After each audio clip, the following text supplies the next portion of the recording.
Grabe ba talaga pag ano, click. Smooth eh.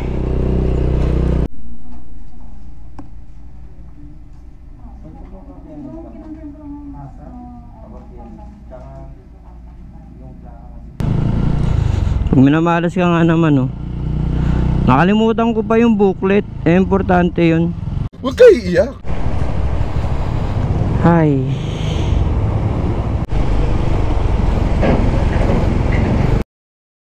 Hulaan nyo guys kung saan lugar to. What's up sa mga tropa na lagi sumasama? Kayo ang dahilan kung bakit nga ba nagbabago. Salamat sa patuloy na sa aking paniniwala. Hanggang sa dulo tayo ay magkakasama. Ayun, so magandang umaga sa inyo guys.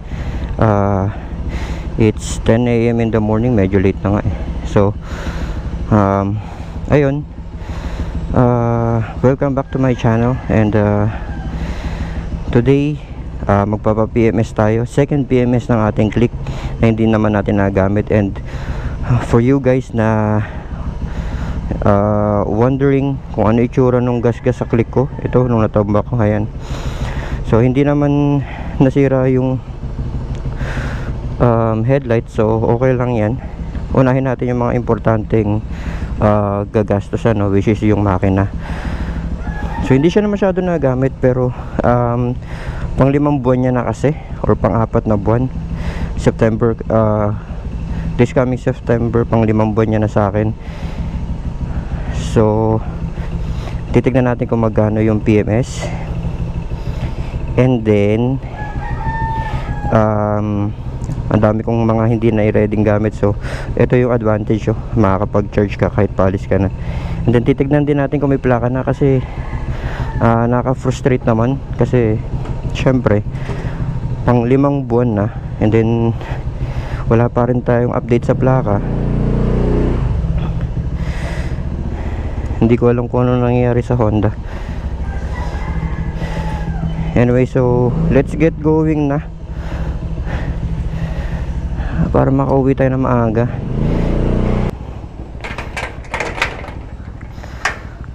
Another thing pala na gagawin natin dito sa ating click, ayun, wala pa rin tayong plaka. Another thing na gagawin natin dito sa click natin is papalitan natin yung upuan para maging medyo mas mababa. Actually perfect na yung upuan nito kasi malambot, pero papalitan natin siya para medyo mas bumaba ng kaunti lang naman. And then gagawin natin camelback para mas lalong gumanda yung forma. So let's go guys, punta tayo sa Honda. Grabe ba talaga pag ano, click. Smooth eh. So tanong natin kung ano yung nangyayari dun sa ano, sa plaka ng click natin. Bakit wala pa rin, 5 buwan na. Ang pinaka matagal kong nakita dun is 3 months, 4 months, ako 5 buwan na. September 5 months na siya. So ayun, hopefully wala na tayong babayaran kasi nagbayad na tayo before eh.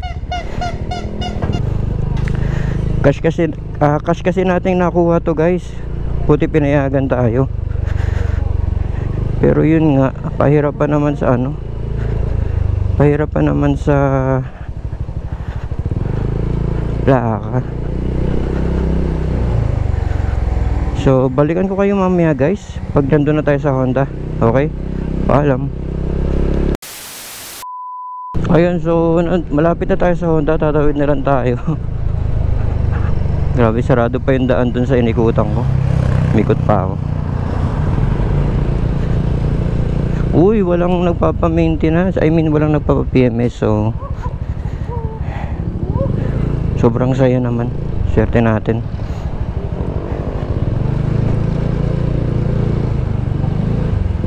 Wala pong pila? Walang pila? Sakto.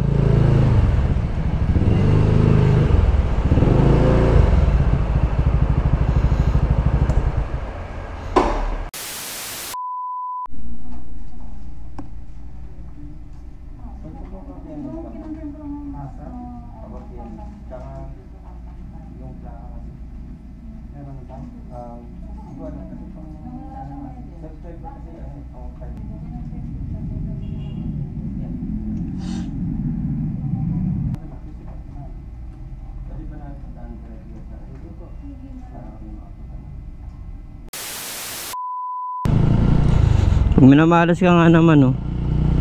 Nakalimutan ko pa yung booklet. Importante yun. Huwag kayo iiyak. Tapos, nakalimutan mo na nga yung booklet, umulan pa. Gago! Ang saya. Bubungguan pa sila. Anyway, bye. Mukhang ibang araw na lang tayo papa-PMS.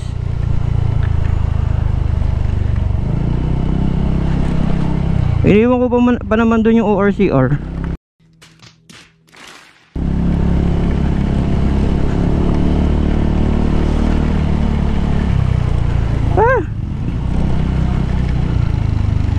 Anyway, balikan ko kayo ulit guys kung balik ako sa Honda. Naiwan ko lang kasi yung booklet eh. Kunin ko lang tapos balikan ko kayo. Okay? Paalam.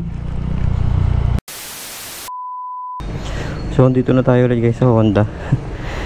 Oh my god. Ito yung booklet na naiwan natin. Kuha lang ako ng job order.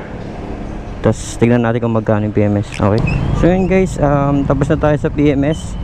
Pakita ko sa inyo kung magkano yung ginastos natin sa PMS. Nasa 400 something siya. Bali change oil and then gear oil yung ginawa. And then kinausap tayo nung mekaniko nila.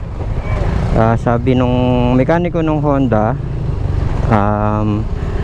kasi nagtaka siya, iba na yung pipe ko. So tinanong niya kung nagpa-remap na tayo. Sabi niya medyo lalakas daw kasi yung gas consumption kapag nagbalit ako ng pipe without remap. So sabi ko, plano ko rin naman magpa-remap. Kaso sabi niya, wag ko na daw patagalin kasi baka maabot sa point na hindi na umandar yung motor ko. So yun ang sabi nung mekaniko. Syempre sila yung nakakalam, sundin natin. So basically ang next na content natin is remap ng click. Medyo magastos, pero kasi yun parang dalawang goal na rin yung makukuha natin nun. First is yung gas consumption niya bababa, plus we can make sure na hindi mangyayari yung sinasabi nung mekaniko. Okay, so for now, since na-schedule na natin yung mga lakad natin, ano lang yung pupuntahan natin, yun lang muna, which is yung seat cover, tapos na yung second maintenance nito. So seat cover muna tayo, and let's see kung magkano yung aabutin. Balikan ko kayo mamaya guys, pag nandun na tayo, kasi medyo malayo, mga isang oras pa biyahe ko, 1 hour and 8 minutes. Medyo traffic kasi. Okay, so paalam muna. A few moments later. Hi. Saya na ito. Dandaan lang tayo. Pag huminto, nako, kawawa ang sapatos.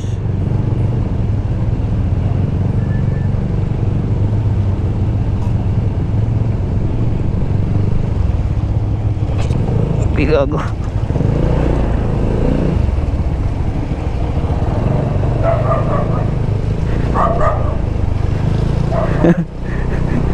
Grabe naman yun. Nabahan ako dun Kala ko may malalim.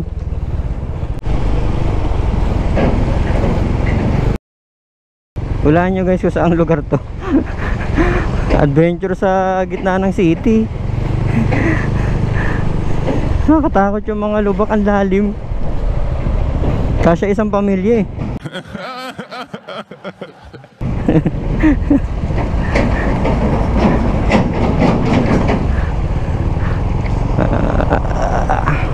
Buti na lang may mga nag-a-assist dito. Ay nako, Brugodum. Ito okay na yata dito, alam ko. Yun. Woo! Adventure. 2,000 years later. So guys, eto na po yung result nung pinagawa natin. Grabe gumawa. Shoutout sa Eugene's Customized Seat Cover. For only 2,700, pulidong-pulido yung gawa nila. Nasunod pa nila yung gusto ko dahil pinasadya akong bawasan yung upuan para bumaba ng konti. Bale, kita-kit sa sunod nating video. Salamat sa pagsama. And more upgrades para sa click natin. What's up sa mga tropa na lagi sumasama? Kayo ang dahilan kung bakit nga ba nagbabago. Salamat sa patuloy na sa aking paniniwala. Hanggang sa dulo tayo ay magkakasama.